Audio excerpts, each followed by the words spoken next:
Est-ce que tu savais que tu avais un super pouvoir? Un mécanisme dans ton cerveau qui tourne en continu et dont tu n'as même pas conscience. Au fond de toi, tu t'es toujours dit j'ai comme l'impression de différent des autres, de sentir des choses, de voir des choses, ou de penser différemment des autres humains avec moi. Mais en fait, on t'a jamais expliqué ces différences. À l'école, quand tu faisais tes devoirs, tes études, il y avait juste des élèves qui avaient l'air plus forts que d'autres. Au travail, il y en a qui travaillent mieux que d'autres, mais concrètement, t'arrives pas à comprendre concrètement ce que c'est, ces différences. Et aujourd'hui, on va parler de ces différences. On va parler des pouvoirs magiques. Aujourd'hui, on va parler des différents mécanismes du cerveau, des fonctions cognitives. Le but, c'est de tout simplement faire en sorte que tu puisses comprendre les pouvoirs et le pouvoir dont tu disposes, mettre ça un petit peu à jour, parce que c'est un truc que tu utilises tous les jours inconsciemment sans le savoir. Et aujourd'hui, je vais t'expliquer les 8 dons, les 8 pouvoirs que les gens utilisent, et je vais t'apprendre à les repérer.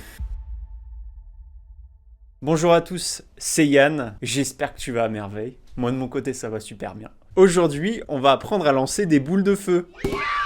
Ici, on va revenir sur la psychologie jungienne. Pour rappel, il y a 16 archétypes de personnalité. Ça vient du MBTI et également de Jung. Tu vois ce tableau? T'es forcément un de ces 16 archétypes. Aujourd'hui, on va pas s'intéresser à ça, car nous, on va parler de ton super pouvoir. Ici, ici et ici. Comme tu peux le voir, en plus de ces 4 lettres sur le haut, chacune de ces personnalités possède des paires de lettres toutes mignonnes qu'on appelle des fonctions cognitives. Il en existe 8 qui peuvent être à 8 emplacements différents dans le cerveau humain. Tu peux également les placer sur une échelle. La première fonction cognitive correspondra à ton super pouvoir, ce dont on va parler aujourd'hui, c'est ta zone de force, ta zone de génie.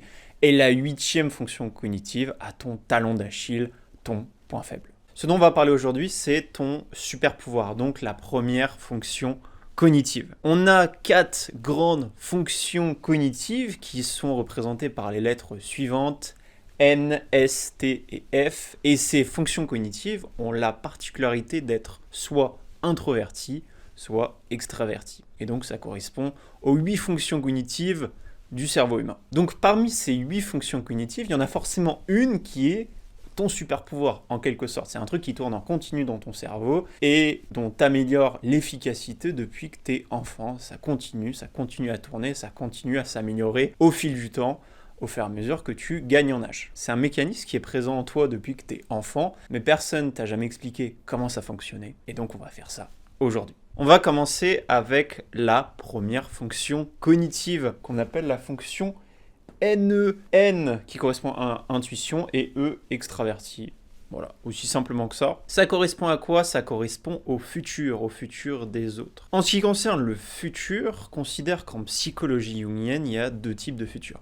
Il y a ton futur personnel que tu peux tracer à l'aide d'une ligne et le futur des autres que tu peux tracer à l'aide de plein de points différents. Un utilisateur de NE verra beaucoup plus facilement le futur des autres que son futur. C'est-à-dire que quand il va faire une action dans le réel, dans le monde physique, il va avoir tendance à penser aux conséquences de son action, suivant un petit peu le regard des autres. Donc les utilisateurs de NE, donc d'intuition extravertie, sont extrêmement bons pour savoir le futur des autres, prédire des actions, savoir comment une personne va réagir. Ce qui est très puissant avec cette fonction cognitive, c'est qu'elle se renforce au fil du temps. C'est-à-dire que quelqu'un qui a un NE puissant a tout simplement vécu énormément d'expériences au cours de sa vie, ce qui lui permet en fait de prédire avec précision ce qui va pouvoir se passer dans la vie des autres. Pour te donner un exemple, afin que tu puisses comprendre cette fonction cognitive, tu as sans doute déjà eu autour de toi quelqu'un de ta famille, un proche, un ami, qui était capable de prédire en fait à certains moments des choses qui disaient « Ok, je pense que cette personne, si tu fais cette action, elle va réagir de telle manière. Je pense que cette personne va faire telle chose. » Voilà, j'ai l'intuition, j'ai la sensation que cette chose va se produire. Ça, c'est un NE en action, l'intuition extravertie. Ensuite, on a l'intuition introvertie ici. NE correspond à une espèce de fusil à dispersion qui va pouvoir déterminer le futur des autres. On a NI qui correspond à la ligne droite de ton futur, et ça correspond à tout simplement ton futur personnel. Les utilisateurs de NI, donc d'intuition introvertie, sont très facilement capables de savoir ce qu'ils veulent dans la vie. Tout est à propos toute la journée de ce qu'ils veulent, ce que j'ai envie, là où je vais. ils pensent constamment à leurs objectifs et c'est comme si toute la journée, en fait, tu te projetais vers le futur, et t'essayais progressivement de le ramener vers toi. Donc quand on parle de personnes goal-oriented, donc des personnes qui sont orientées vers leurs objectifs, on parle des utilisateurs de NI. Et forcément, cette fonction cognitive NI peut être tout en haut, c'est-à-dire en super pouvoir, ou plutôt en bas dans la fonction démon, la fonction inconnue.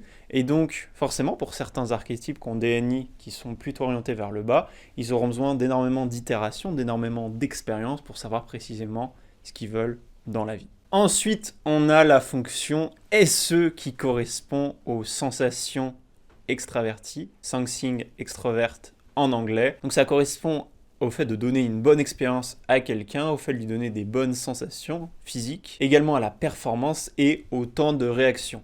Les utilisateurs de SE vivent toujours et tout le temps dans le moment présent. Il n'y a pas d'archétype plus dans le moment présent que ces archétypes. Alors pour ça, j'ai un bon exemple à te présenter, donc ça va pouvoir te concerner ou te concerner une personne de ton entourage dans lequel tu as le souvenir. Imagine un gars ou une fille, on va prendre plus l'exemple d'une fille dans un groupe de filles, qui est super extravertie, qui va parler à tout le monde. Voilà, si vous êtes en soirée, cette personne, elle va entamer la discussion avec tout le monde. Si vous allez vous balader, elle va aller parler à tout le monde. Elle va voir, un petit chien, je vais aller lui parler, je vais aller l'approcher.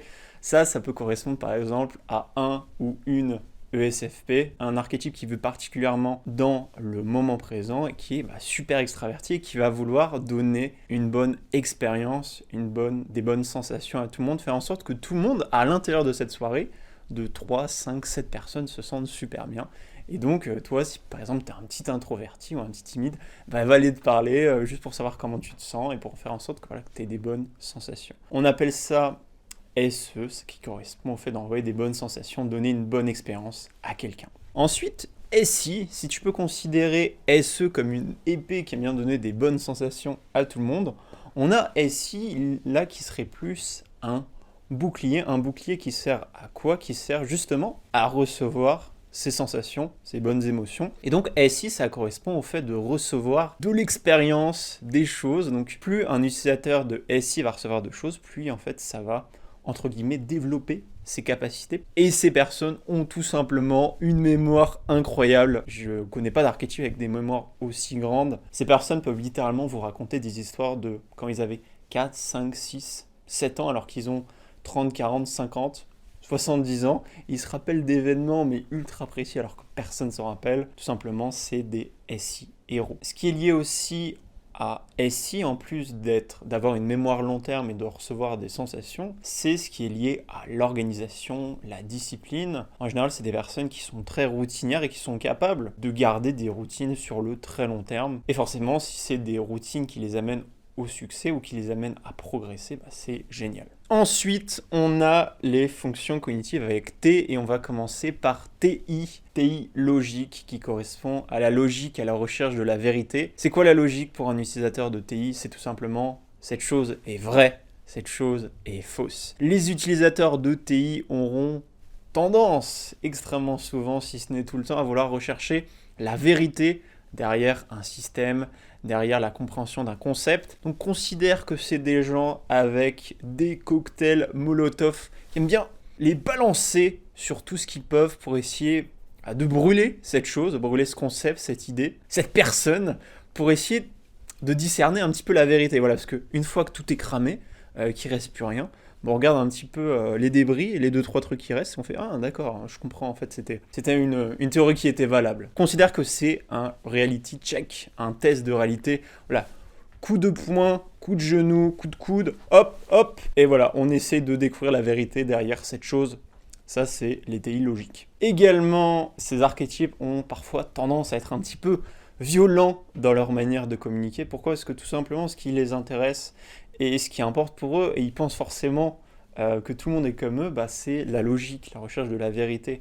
Donc des fois, ils auront tendance à dire la vérité à certaines personnes, alors qu'en fait, il ne fallait pas forcément la dire à ce moment. Quelque chose de traumatisant a été dit à un moment inopportun. Voilà la puissance des TI logiques. Donc si vous racontez une histoire à quelqu'un qui est très logique, vous avez intérêt à avoir des preuves de l'argumentation derrière pour que cette personne puissent vous croire, et notamment de la donnée qui est rationnelle, dont on parlera juste après.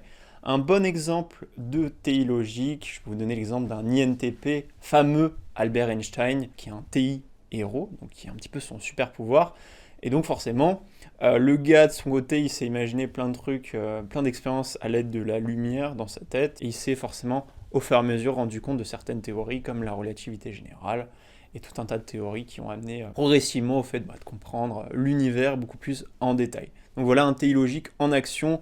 Le gars en a rien à cirer de ce que pensent les autres, il est tout seul dans son coin, il a ses propres informations qui traitent en continu dans sa tête, et d'un coup, bam, hop, les trous noirs. Donc si TI correspondrait à des espèces de fous en train de lancer des cocktails Molotov partout pour essayer de comprendre un petit peu l'essence des choses, TE, ce serait plus des personnes avec des sacs à dos énormes et un petit carnet de notes qui serait à chaque fois, ok, je rassemble l'information, je comprends un petit peu comment ce concept est fait, cette chose est faite, ok. Ce sac à dos gigantesque, plus il se remplit, plus il développe une capacité qui est une capacité assez intéressante, c'est tout simplement savoir ce que pensent les autres. TE, en plus du côté rationnel, analyse de données, ça correspond à la pensée des autres, et donc plus un utilisateur de TE est puissant, et plus il peut savoir ce que vous pensez. Également, il y a quelque chose d'intéressant avec les utilisateurs de TE, comme ils processent en continu cette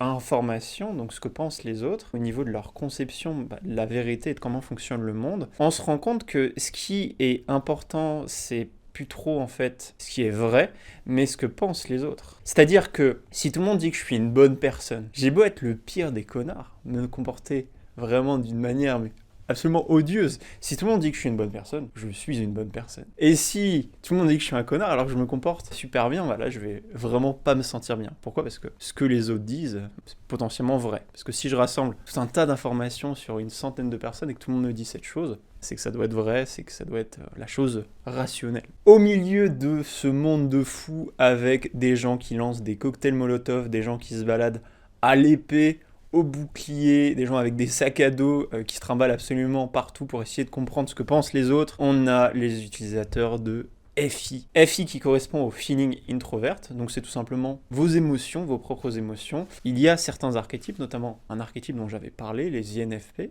qui sont extrêmement bons pour savoir leurs propres émotions. Alors leurs propres émotions, c'est quoi ? C'est tout simplement leur boussole morale. Ils sont toujours au courant de comment ils se sentent, et donc s'ils se sentent à l'aise pour quelque chose, ils vont le faire. S'ils ne se sentent pas à l'aise, ils vont pas le faire. La boussole morale, ça correspond aussi à quoi ? Ça correspond au sens du style. En général, les utilisateurs de FI sont vraiment bons pour dessiner, faire du design, créer, faire de l'art. Pourquoi ? Parce qu'ils sont connectés avec leurs émotions, et c'est quoi ? Enfin, c'est censé être quoi l'art ? C'est censé être une création qui vient des émotions un petit peu. Pour vous donner un petit exemple de cette boussole morale qui correspond aux utilisateurs de FI, je suis allé plusieurs fois au zoo avec deux FI héros. Et c'était marrant parce qu'ils avaient exactement la même réaction. Youpi, les animaux c'est trop mignon, c'est génial, mais bon, je vais pas y retourner. Pourquoi ? Parce que les animaux sont enfermés et donc ils se sentent mal et forcément ils sont maltraités potentiellement. Et donc, je vais pas aller au zoo. Pourquoi ? Parce que j'ai pas envie de financer ces choses-là. Donc, pour vous dire un petit peu la puissance de cette boussole morale, deux personnes différentes qui ont eu la même conclusion, et c'était deux utilisateurs de FI. Également, petite information au niveau des utilisateurs de FI, ils ont souvent tendance à garder leurs émotions pour eux. Ils ont beau être super émotionnels, ils vont pas forcément se dévoiler à tout le monde. Pourquoi ? Parce qu'ils traitent ça toute la journée. Donc, s'ils devaient à chaque fois vous dire comment ils se sentaient, ce serait ingérable, tout simplement. Et enfin, FE, feeling extravert. Si FI correspond à vos petites émotions, comment vous vous sentez. Donc, pour rappel, que ce soit FI, FE, toutes les fonctions cognitives dont on a parlé, vous les avez tous. Ils sont tous présents dans votre cerveau, mais pas au même niveau de puissance. Donc, si FI correspondrait un petit peu à une boussole qui vous indique le bon endroit où aller, FE correspondrait plus à une carte qui dit quoi et qui vous donne quoi comme information, les choses éthiquement justes à faire. Donc les utilisateurs de FE auront une capacité incroyable à sentir les émotions des autres. C'est-à-dire qu'ils vont dans une salle, ils savent directement comment vous vous sentez et ils peuvent réagir en conséquence pour faire en sorte de gratter un petit peu, ok, si vous vous sentez mal, jouer un petit peu, analyser les choses, bouger pour que vous vous sentiez bien et d'un coup, boum, vous êtes avec un utilisateur de FE et comme par magie, vous ne savez pas pourquoi, vous étiez mal, cette personne arrive, vous vous sentez bien. Les utilisateurs de FE ont également tendance à être super attentionnés et auront une très bonne notion de la morale d'un point de vue collectif, d'un point de vue du groupe. Pour vraiment que vous compreniez, tout ce qui est les fonctions introverties, ça viendra vraiment, entre guillemets, que pour soi, son futur, ses émotions, sa pensée, alors que les fonctions cognitives extraverties seront plus liées au groupe, donc le futur des autres, la pensée des autres, les sensations, donner des sensations aux autres, et également donner des bonnes émotions et comprendre la morale du groupe, comment se sent le groupe pour aller vers la bonne direction. Donc ça correspondrait à l'éthique pour les utilisateurs de FE. C'est la bonne chose à faire d'un point de vue du groupe. On va prendre cette décision. Cette vidéo sur les fonctions cognitives est à présent terminée. Si ça t'a plu, n'hésite pas à mettre un petit like et un petit commentaire, ça fait toujours plaisir. Maintenant que tu as pu voir cette vidéo, tu as beaucoup plus d'informations et de clarté sur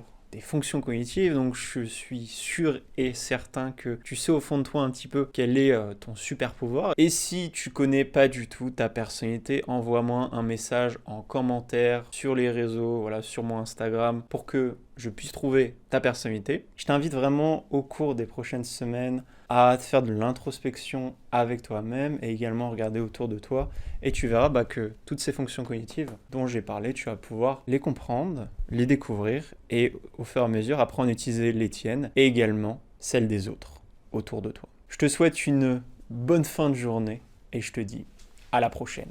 Ciao ciao.